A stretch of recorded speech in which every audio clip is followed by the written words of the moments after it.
तर आता आंदोलन करायची गरज नाही, उपोषण करायची गरज नाही. यांना भाजी नाही द्यायचं, पाला नाही द्यायचा, दूध नाही द्यायचं. मुंबईत तिथंच वाळू खामाना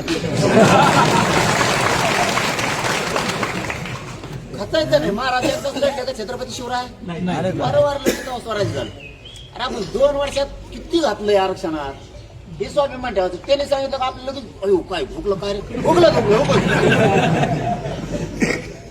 तिथंच बोली करून घेतली. जर चुकलं तर सुधारित जार काढावं लागलं. ते म्हणले हो. याला म्हणतात दाचका मराठ्याच्या गरीबाला. गरीब मराठ्याच्या पोरण मी आम्ही दोघांनी कायदा बहिणीला अर्ध्या महाराष्ट्राला मिळत लागा ना काय चाललं. एवढं तर कुणाकडे घेऊन पळतो जार, याला काय म्हणतो. मला आताच मीडियावाल्यांनी विचारलं, आंतरराष्ट्रीय म्हणले की कुणाकडे जार घेऊन जातोय तरण्याकडे, म्हणतोय मला काही मिळत लागा ना म्हणतो. म्हणजे नुसत्या गरीबाच्या पोरांनी एक कायदा बनीला तर अर्धा महाराष्ट्र टेन्शन मध्ये आला.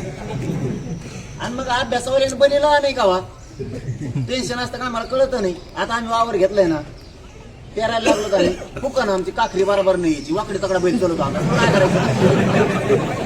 दुसऱ्या बारीन सरळ चलत तू हे बैल मग नीट चढत पण तू द्याय ना आम्हाला.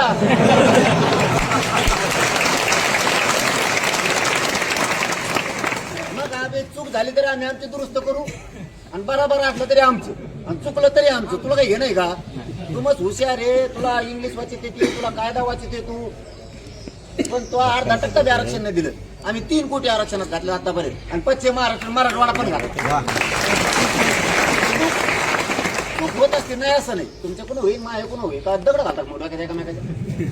तू हुशार आहे, काही कामाचा नाही आमच्या. पण तू श्रीमंत, तू येशीत वाढल्याला, तो खानदान आम्ही सगळं बघितलं.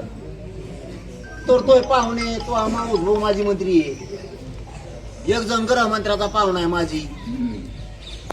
तुमचे खानदान पुरे येशीत वाढलेले, आम्ही गायच्या पत्रात वाढलेले लोक आहेत, पडलेल्या घरात वाढलेले आहेत. आम्ही आमचं घेतो, आम्ही आमच्या समाजाला देतो. तू टेन्शन घेऊ नको.